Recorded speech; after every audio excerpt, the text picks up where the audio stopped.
Alan Rickman once said, "It is an ancient need to be told stories, but a story needs a great storyteller." In The Book Thief, author Markus Zusak personifies death and turns him into the storyteller of Liesl Memminger's life. In this section of the prologue, Death introduces the book and invites readers on a journey as he describes his last encounter with Liesl. The Flag, an excerpt from The Book Thief by Markus Zusak. The last time I saw her was red.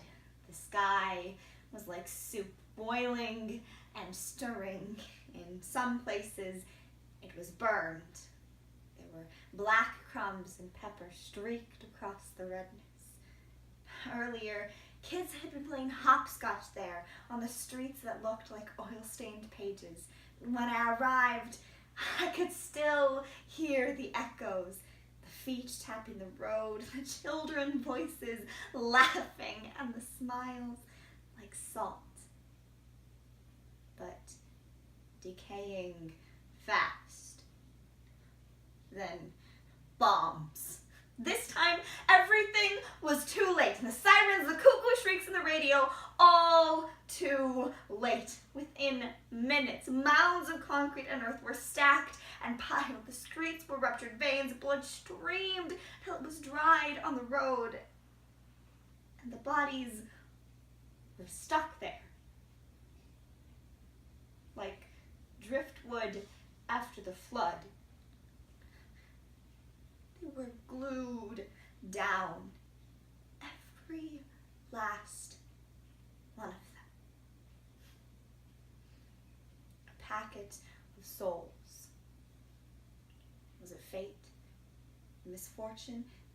Is that what glued them down like that? Of course not. Let's not be stupid. It probably had more to do with the hurled bombs thrown down by humans hiding in the clouds. Yes, the sky was now a devastating, home-cooked red. The small German town had been flung apart one more time. Snowflakes of ash fell so lovelily you were tempted to stretch out your tongue to catch them, to taste them. Only they would have scorched your lips. They would have cooked your mouth. Clearly, I see it. I was just about to leave when I found her kneeling there. A mountain of rubble was written, designed, and erected around her. She was clutching at a book. Apart from everything else, the book thief wanted desperately to go back to the basement, to write or to read through her story one last time. In hindsight, I see it so obviously on her face. She was dying for it, the safety of it, the home of it. But she could not move. Also, the basement didn't even exist anymore. It was part of the mangled landscape. Please, I ask you to believe me. I wanted to stop, to crouch down. I wanted to say, "Oh, I am sorry, child." But that is not allowed. I did not crouch down. I did not speak. Instead, I watched her a while. When she was able to move, I followed her. She dropped the book. She knelt. The book thief howled. Her book was stepped on several times as cleanup began, and although orders were given only to clear the mess of concrete, the girl's most precious item was thrown aboard a garbage truck, at which point I was compelled. I climbed aboard and took it in my hand, not realizing that I would keep it and view it several thousand times over the years. I would watch the places where we intersect and marvel at what the girl saw and how she survived.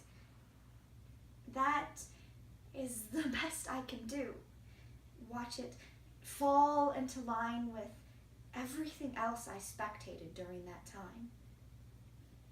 When I recollect her, I see a long list of colors, but it's the three in which I saw her in the flesh that resonate the most.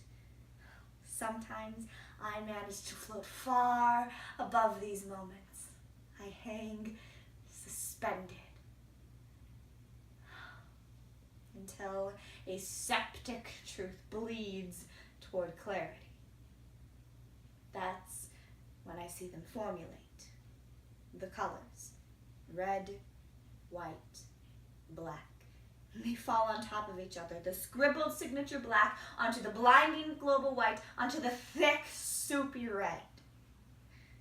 Yes, often I am reminded of her, and in one of my vast array of pockets, I have kept her story to retell. It is one of the small legion I carry, each one extraordinary in its own right, each one an attempt, an immense leap of an attempt to prove to me that you and your human existence are worth it. Here it is, one of a handful, the book thief. If you feel like it, come with me. I will tell you a story. I'll show you something.